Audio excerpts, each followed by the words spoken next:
విశాఖపట్నంలో Adani Google data centre వస్తుందని చెప్పి చాలా పెద్ద ఎత్తున భూమి పూజలు చేయడం జరిగింది. మరి అక్కడ దాదాపు 10,000 మందికి ఉద్యోగాలు వస్తాయని చెప్పి చాలా పెద్ద ఎత్తున మార్కెటింగ్ చేసి కేంద్ర మంత్రులు వచ్చి లోకేష్ గారితో పాటు చంద్రబాబు నాయుడు గారితో పాటు వారు ఆ భూమి పూజలో పాల్గొనడం జరిగింది. ఎవరైతే ఆ భూమి ఓనర్లు ఉన్నారో సాధారణమైన వ్యక్తులు చాలా కష్టాలతోటి బతుకుతున్న, అందులో దళితులు చాలా మంది ఈ ప్రాంతానికి చెందిన వారు ఉన్నారు.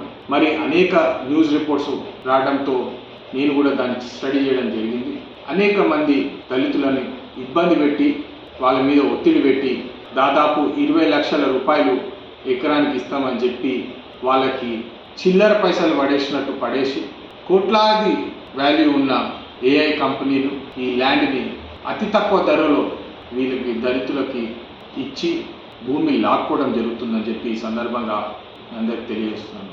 ఈ డేటా సెంటర్ రావడంతో నరేంద్ర మోడీ ప్రభుత్వం ఏదైతే ఆత్మనిర్భర్ భారత్ అని చెప్పి ఏదైతే మార్కెటింగ్ స్లోగన్స్ ఇస్తుంటుందో, మరి మన దేశవ్యాప్తంగా కష్టపడుతున్న కార్మికులకు కానివ్వండి, వాళ్ళకి పెన్షన్స్ కానివ్వండి, బెనిఫిట్ రైట్స్ కానివ్వండి, లేదా కార్పొరేట్స్ స్టార్టప్స్ చాలామంది యువకులు మన భారతదేశంలో కొత్త కొత్త కంపెనీస్ పెట్టి కొత్త ప్రోడక్ట్స్ చేయాలని చూస్తున్నారు. వారికి ట్యాక్స్ బెనిఫిట్స్ ఏం లేవు.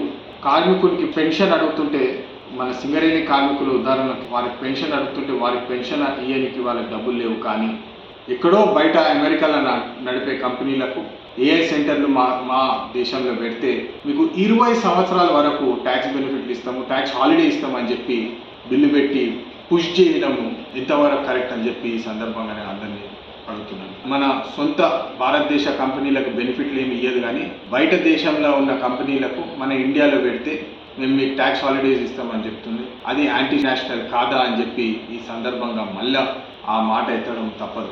చాలా కష్టాల్లో ఉన్న దళిత జాతిని మరి ఇంత పెద్ద కంపెనీలు వస్తున్నాయని చెప్పి వాళ్ళ భూములు లాక్కొని, గతంలో అంబేద్కర్ గారు ఏదైతే పోరాటం చేసిండ్రో, గతంలో దళితులను దూరం ఎట్లా పెట్టిండ్రో, వాళ్ళకి భూమి లేకుండా ఎట్లా చేసిండ్రో, మళ్ళీ ఈరోజు 2026లో కూడా అదే దారుణాలు జరుగుతున్నాయని చెప్తే మేము కూర్చొని ఊరుకోము. దీని మీద ఖచ్చితంగా ఒక కమిటీ వేయాలి. ఈ భూమిల్లో అసైన్ భూములు ఎంతవరకు ఉన్నాయి, మరి న్యాయంగా విల్ఫుల్లింగ్గా ఎవరైతే వీళ్ళు భూములు అమ్ముకున్నారో, మరి అన్యాయంగా ఏదైతే ఈ భూమిని ఆక్రమించుకున్నారో దాని మీద తప్పకుండా ఎంక్వైరీ చేయాలి. నేను మెంబర్ ఆఫ్ పార్లమెంట్గా నేను దీని మీద ఎంక్వైరీ చేయాలని చెప్పి లేఖ కూడా రాయడం జరుగుతుంది. ఖచ్చితంగా దీనికి జవాబు చెప్పాలి. ఎవరు చూస్తలేరు, మేము ఇష్టరాజ్యంగా మేము చేసుకుంటామంటే కుదరదు. దళితులను అవమానించింది చాలు, దళితులను కించపరచడం చాలు. మా హక్కు ప్రకారము వారికి ఆ స్థలము, ఆ భూమికి సరైన R&R ప్యాకేజ్తో పాటు వారికి సెటిల్మెంట్ చేయాలని చెప్పి మా కోరిక. ఇవాళ రేపు ఏఐ అని చెప్పి చాలా పెద్ద ఎత్తున మార్కెటింగ్ జరుగుతుంది.